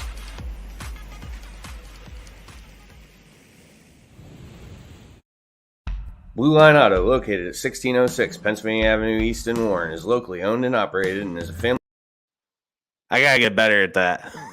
I put it on a loop because I was wondering what the heck happened. I'm on it. My Hive is presented by Blue Line Auto. For all your automotive needs, call Blue Line Auto at 814-230-9061 or stop in at 1606 Pennsylvania Avenue East in Warren. All right, let's get our boys in here. Dude, we got Gardner Minshew, Paul Darren, and Ryan's camera's not working for some reason. It's Ryan, working down low. Ryan, can you hear us? I can hear you guys. All right. Yeah, I can hear you. We can't see you for some reason. We can hear you, though. Okay, good. Ethan. What's up? Mic check. Can you hear me? All right, yeah. Is that an Xbox headset? Absolutely. It's awesome. And stat guy Darren. Yeah, what's up, guys? All right, tall Darren. You even look tall on camera right now. All right, so here's the deal. Ethan is a veteran. Darren's been on the show, but never for a fan rant because the Colts didn't make the playoffs last year. But you did do the audio one, right? Yeah. And Ryan also did the audio one for the Texans back, before we went to video shows. So sweet. We're all here. The rules are simple. We're going to start with Ethan, you might have to be the Titans and then represent, just take your shirt off and be Gardner Minshew, and you can represent the Jaguars too. All right, sounds good. So, Ethan, get us started with the Titans. What are they bringing to the AFC South this year, and why are they going to run the division again? Not a lot. I'm nervous. We're going to be probably worse than we were last year, but I think the division still sucks. I don't trust Frank Reich. He's a terrible coach. Texans are one bad season away from moving to Nashville, and Jaguars still have Urban Meyer's finger stink on them.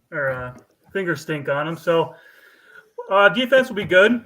I think the defense is going to be great. I think our D-line is going to be very good. Matt Ryan, he can't run, so I'm not worried. We'll probably sack him 4,000 times. But, it all comes down to Ryan Tannehill, and he's very capable of losing your football game for you, just like he did in the playoffs last year. So we'll see how it goes. I think Derrick Henry is going to be Derrick Henry. But wide receivers, any of us could go out there and play wide out for the Titans right now. So yeah, you don't get the ball thrown to you. Yeah. You just got to block. Yeah, exactly. So, yeah. So do you have any thoughts that we're going to have a Malik Willis show in the future? Do you think if Tannehill drops a bomb, then is Malik going to get some time? I think Tannehill will really have to screw up for Malik to get starts of this year. I think they're pretty set on him sitting. But I'm obviously very excited about Malik. I don't know. I just continue to watch like those highlights of him throwing sidearm and running. But I think Tannehill's got a pretty good grasp. But I mean, I don't know. He throws a couple of those dumb interceptions. I think in a very winnable division, they might make that change if they think they need to. All right. Ryan, are you here? I think his mic's muted. Oh, no, I am here. I'm just trying to figure out this cam. Okay. As long as you can hear us, it's fine. We can't see you, but that's okay. If you can see us, Gardner Minshew and Tall Darren, then you're good. So Ryan, we'll start. We'll go to you next. The Texans, Mills Mafia. I'm a big lover of Davis Mills. I hope he does well. Tell us what the Texans are going to do this year.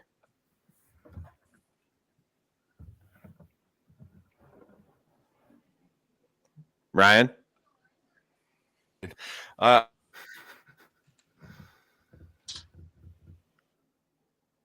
can't hear him again. Same. I thought maybe he was just saying the Texans weren't going to do anything, which is pretty accurate. Fair. But yeah, I don't maybe that was his response. What are the Texans going to do? And he just didn't say anything. All right, so I guess while he's getting stuff figured out, we'll go to Darren, who's also muted right now. He looks like he's slapping somebody, maybe. Hey, you're good. I got a toddler in here right now. Oh, okay. All right. You're good. We're good. The toddler. Blame the toddler. All right, what's the Colts going to do, Darren? You're all psyched about Matty Ice, right? You mean Sam Ellinger? Yeah, exactly who I meant. Best quarterback in the division there. You see that guy playing right now? Looks like Josh Allen a little bit. Yeah, I guess. I mean, 45-yard touchdown runs. When was the last time Josh Allen did one of those? Probably sometime last season. I don't know exactly when, but two or three times each in the last 4 years. I don't know. He's got 31 touchdowns. I'm sure a couple of them were from a ways out. No, we're in the same situation where we were last year. We got, I would say, the best backfield in the division. We definitely got the depth there, best O-line. Receiving core is a little shaky, but, they got Reggie Wayne in there coaching those guys, so that guy knows a thing or two about catching a football. And then the defense, I don't get why nobody ever talks about them as much, because it's one of the best defense. Did he cut out? Yep. Man, just like this division, your guys' connections are shit. The Titans, best connection, division champs, I guess. I don't know. So he's spinning. Ryan's back though, and he's on his phone now. So Ryan, tell us something about the Texans. What are they going to do this year? Texans aren't going to compete. Unfortunately, I will kind of come in here and slam the Titans, though. I mean, Titans will probably end up winning this division, but honestly, this is the worst division in the NFL right now. And it's very hard to say that. I mean, trust me. I mean, I've been a Texas fan since the beginning, so seeing this, it's not going to go pretty. I mean, Davis Mills has a lot to prove. I mean, the man didn't do. Everyone talks about him. Good guy, he's really sticking his neck out there for the Texans, but long neck joke. I like it. Yeah, honestly though, I can only see. I mean, what did he throw? 7 touchdowns. It was like his best year in college, and he threw 16 touchdowns last year. Don't quote me on this. 10 interceptions. I mean, in like a 13-game span, it wasn't pretty. So I mean, honestly, they have a lot to do. Thankfully, they got rid of Deshaun Watson. I think that was kind of a big distracting force that was with the Texans, but I think they will beat out the Jaguars. I think they will beat the Titans or the Colts, one of them one time. Not sure which one, whichever one decides to have an off day, because it does always happen. I mean, the Colts lost to the Jaguars pathetically last year, so I guess just one of those things where we have to see what happens. Yeah, I think I don't know. I like Lovey. I do like their coach, and I do agree with you too that I think that just getting all of the Deshaun stuff behind them, like they got rid of him. They paid their portion of the lawsuits for assisting him in his grossness. So, I think that they're, fresh start. So it's they're in a good place right now. Maybe not roster wise, but I think as a organization, it's kind of like take a deep breath and move forward. So I think they're in a good spot as far as that goes. It's just now it's building the roster. That's, kind of where they're at. And Lovey's a guy who can do that. He attracts players. There's no doubt about that. He's a likable coach. So Darren's still gone. Ethan, do you want to talk some shit on the Texans or what? The Texans? I have nothing bad to say about the Texans. Just a question. Do they have a backup quarterback, or are they still just waiting for next draft? I have no idea. Ryan, who's their backup? Oh, they have Kyle Allen and Jeff Driscoll. So, I mean, I've always liked Kyle Allen, but both of them as backup quarterbacks. I mean, it's Davis Mills' job to lose to Joe Schmo coming off the street. So, right. I mean, he has it wrapped up. I mean, the organization itself. Like I said, I'm happy Sean's gone. They're in a complete and total rebuild. I think Bill O'Brien, I mean, pretty much took the wind out of the sails of the Texans.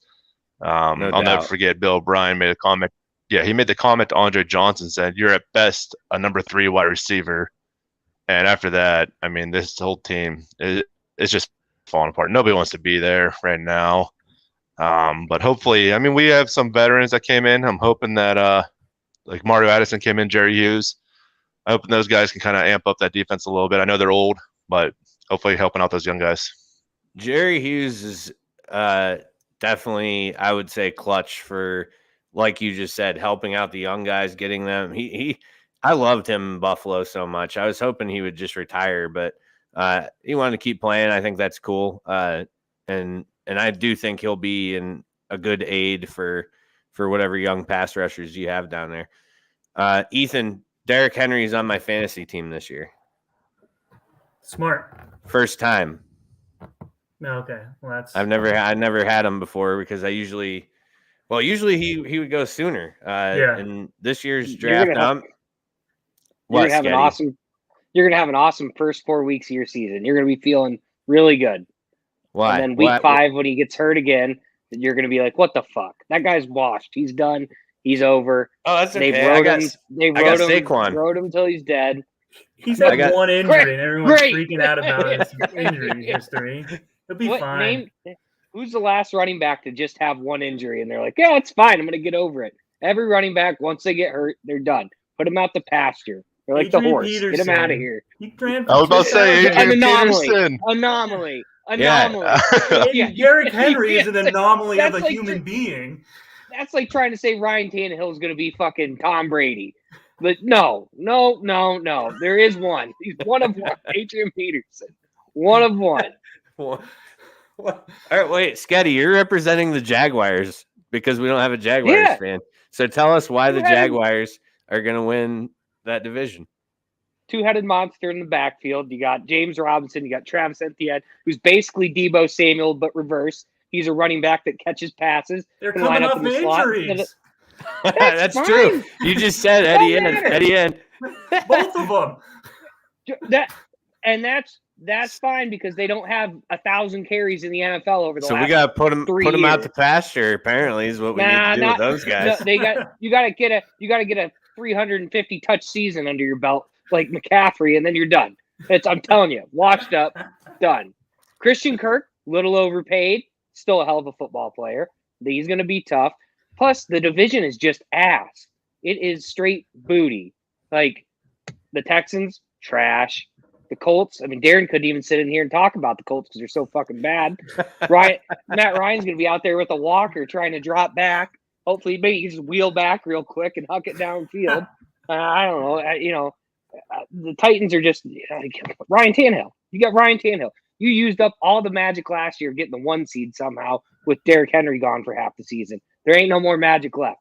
This might be like a 3-14 season for the Titans coming up. Like, it's done. They used everything they had last year. The Jags are going hard for the Jags.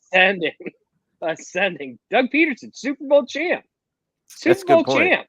He is the Super Bowl champ. Somehow. If he gets Nick Foles, you guys are in deep, deep shit. I think Nick Foles, has he been released from the Colts yet? They ain't gonna release him. They know. Oh, Frank Reich has him under his belt. He's hanging on to him. No, that division's just a shit show. Anybody could win that thing. So, Ethan, how can you be a Titans fan when you look so much like Gardner Minshew, though? It was just kind of like hoping they picked him up this offseason or traded for him after the Tannehill performance. But maybe I'll just have to find a new look, go clean cut, blonde, try to root on my boy Tannehill. Ryan, how old are you? He's muted. 32. 32? How did you become a Texans fan? Dominic Williams. Let's test your knowledge here. Dominic Williams. Yeah. We got nothing. Yep, he was a running back for LSU. Got drafted by the Texans their first year in the league. My favorite player coming out of college. Obviously had to like the team he was on, and then just fell in love with the organization after that. So did you not have an NFL team pre-Texans?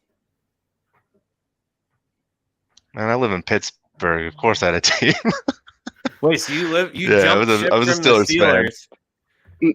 Man, I was going to make fun of him for falling in love with the Texans, but if he left the Steelers, I know. I support it. I support that. More people should do that. They should leave the Steeler fan base. Cross over to the normal side of people. So wait, I'm trying to remember. You're cousins with Stewie? No, his friend Clark Thomas. I am married to his sister Julia Thomas. Oh, RT is your father-in-law? Yes, sir. Yeah, RT's my boy. I just played against him in a pickup baseball, or not charity baseball game a couple weeks ago. Dusted off the cleats. Was that for the K9 unit? Yeah, and he throws well for his age. That's extremely impressive, actually. Oh. He struck me out looking. With that. Struck me out looking. It was a bullshit call. It was a bullshit call. I couldn't hit that with a fucking broomstick. It was so far outside. But I'm pretty confident that the ref, or the ump, was just like, this is a charity game. Why do I have a tight strike zone? And then all of a sudden it went from, the size of a volleyball to the size of a beach ball real quick. And yeah, I let one go by. I thought it was outside. This is fine. Everything's fine. He rung me up. I was like, okay, well, I'll just go over here and bitch to my teammates about it. So, but yeah, hey, so I guess that's pretty much it. That's a wrap. So here's how it works. Ethan's aware. He was on the playoff fan rant last year. So playoff winners come back against their playoff foe. Who did you go? You were in they made the AFC Championship, didn't they? No, they didn't. The Bengals. Oh, Bengals. Right, divisional round. Yep. Right. Yep. Okay. Who'd they play in the wild card? Oh no, they didn't. They had a bye. Yeah. That's right. Yeah. Okay. So, you had to go against steroid Andy Dalton last year in the fan rant then. Yes. Yeah, I remember. All right. Well, hey, no. Well, actually, do you guys have a minute still or no? Sure. Ryan, you good? Okay. Yeah. Yep. So we have to assign NFC South teams and argue about that real quick because we have no NFC South representatives. It's the only division we didn't have anybody from. That's fair. So Sketty, you get the Buccaneers for Tom Brady. Nope, won't do it. All right. I'll how about this? So we'll give. I'll take anybody but the Bucs. Because the Texans are probably going to be a low single-digit win team this year. We'll give the Bucks to Ryan so that he can talk good about a good team. And Ethan, who do you want? I'll go Falcons. All right, I got Panthers. I wanted the fucking. All right, fine. Fuck you. I'll take the Saints. You got Jameis, man. I want Baker. I got Baker. All right, so we'll start with Ryan. You're a Bucks fan for the sake of this conversation. Tell us why the Bucks are going to win that division. Because of the other three teams that you just mentioned. I mean, there's nothing there right now. I mean, you got Jameis coming off injury, which don't get me wrong, I'm a big Jameis fan, but coming off injury. On top of that, you have two former bust early round draft picks with Baker and Sam. And then you have, who is down in Atlanta again? Marcus Mariota, is that correct? Yeah. I mean, and it's Tom Brady's the GOAT. They've surrounded him with nothing but talent. I know that offensive line, I mean, they've had how many injuries? Like, their offensive line beat up as it could be. So if they get that part figured out, that defense is amazing, top 5 defense. I actually have a buddy who works for the Buccaneers, so been there a couple times. But, yeah, there's no way in that division that's going to touch them. What's your buddy do? He works for the video crew, so he's actually up in the stands. He's part of the video guys. The other team so he's the one that actually has the cameras. He takes the other team for yeah, he's that guy. Well, I mean, nowadays I don't think there's really a reason to tape any other teams in his division. It was so weird when Brady went to Tampa Bay. Gronk came with him, and then this camera guy came with him. It was the strangest thing. Camera guy and the equipment manager. He likes that ball pressure. Yeah.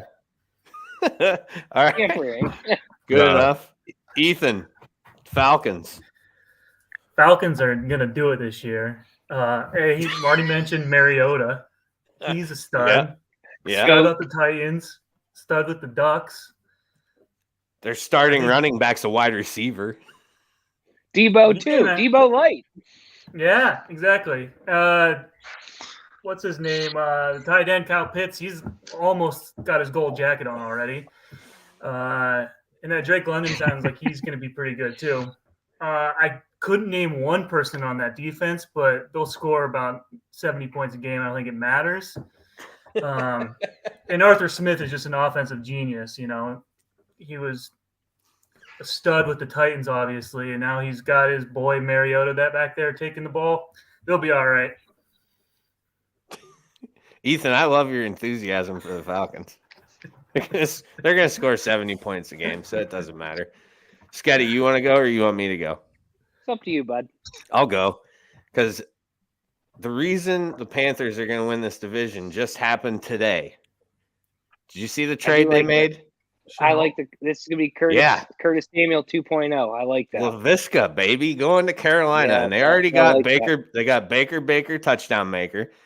Was named the starter well before Darnold got rolled up on by the Bills the other day, which Josh Allen went over to the cart, shook his hand. Good guy, Josh. That's what he does. He's likable. So he was probably over there saying, "Remember when people thought you were going to be better than me? See you, buddy." Yeah. He slashed the tire of the cart as it's taking him away. Fuck you, Sam. So anyways, McCaffrey, we're going to see a full season out of him this year. It's going to happen. It's going to happen. I hope so, man. Less chance than Derrick Henry. Listen, you can't just you're talking about putting all these guys out to the pasture, and then you're rooting on a team in Jacksonville saying that they got a two-headed monster in the backfield. Both of them just came out. James Robinson might be fucked. NTN will be fine because he doesn't have NFL seasons where he has 300 fucking touches. That's what they've done. The Panthers and the Titans are in the same where they're like, we're just going to ride this guy right into the fucking dirt. Yeah, but here's the thing. Now they can use McCaffrey the way they want to use him because Baker's going to throw to wide receivers, which is something that Cam Newton or any of the other 10 quarterbacks then the Panthers are going to lose games if Baker's throwing to wide receivers. DJ Moore and LaVisca Chenault, that's a good little combination of receivers they got down there. And just like the Falcons, I can't name anybody on the Panthers defense, I don't think, but it doesn't matter because they're going to score 75 points a game. No Brian Burns, no Jeremy Chin.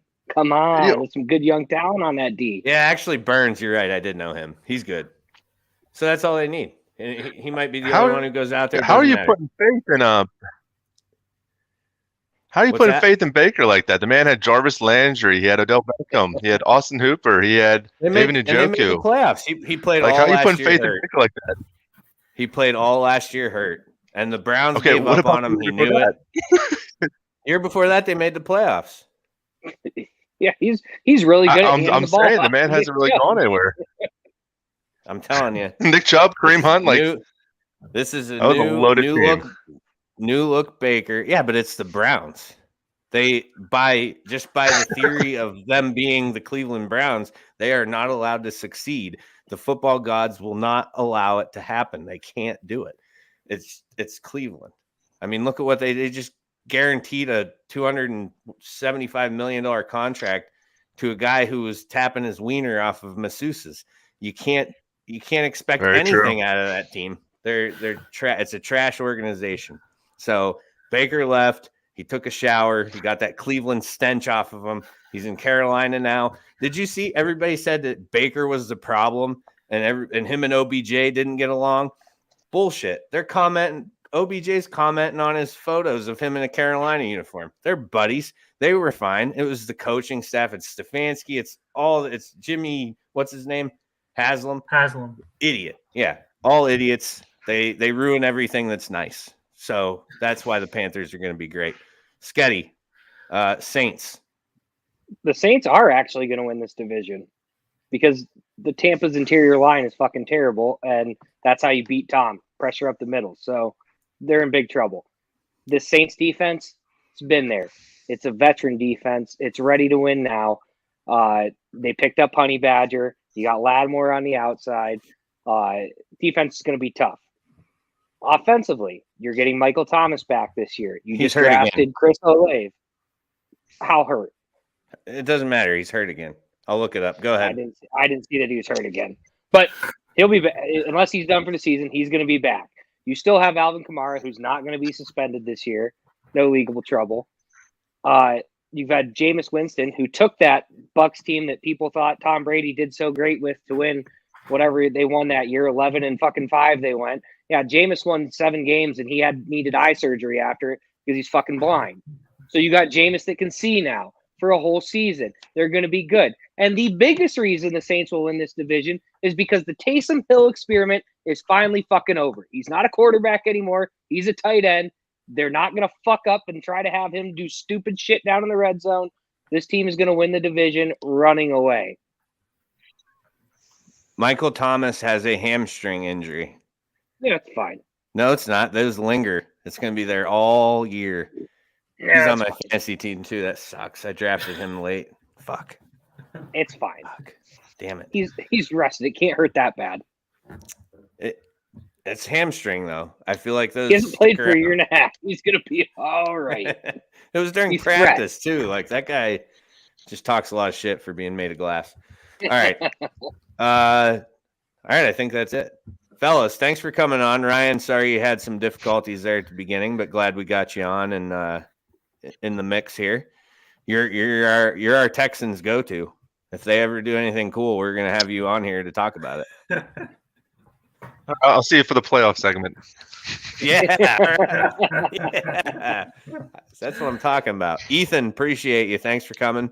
Yep, thanks for having me. I mean Gardner, whatever you go by these days. When are you coming up this way again? Anytime soon? October. Wait, where do you live at? Fayetteville, North Carolina. Okay, that's not near where I'm going there. So you'll be up in October? Yeah. Well, maybe if it's nice, we'll get some golf in. Sounds good to me. All right, brother. Thank you All for right, coming thank on. you. Ryan, thank you again.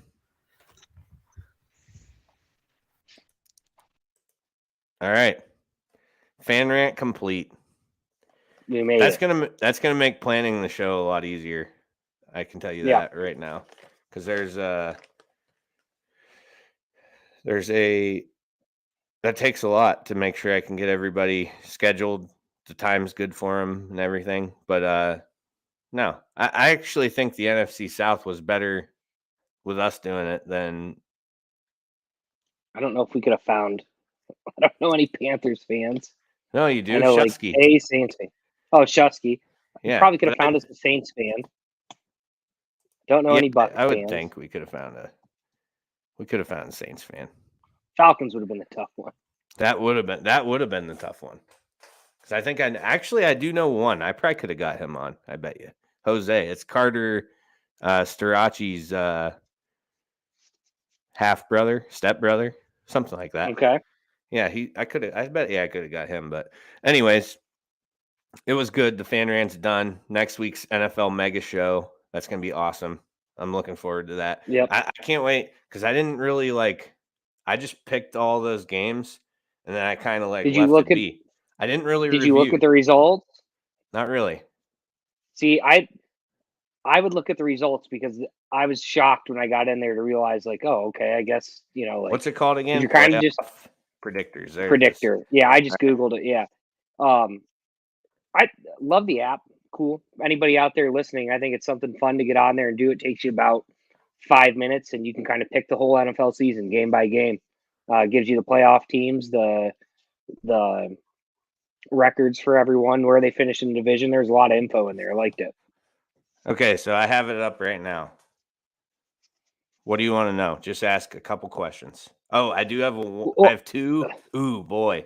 Yeah, maybe that's this what, is that's what I'm saying. You look at that's what happened to me. I looked at it and I had like 2 16-1 teams. It was like, wait a minute, that's not going to happen. Man, I have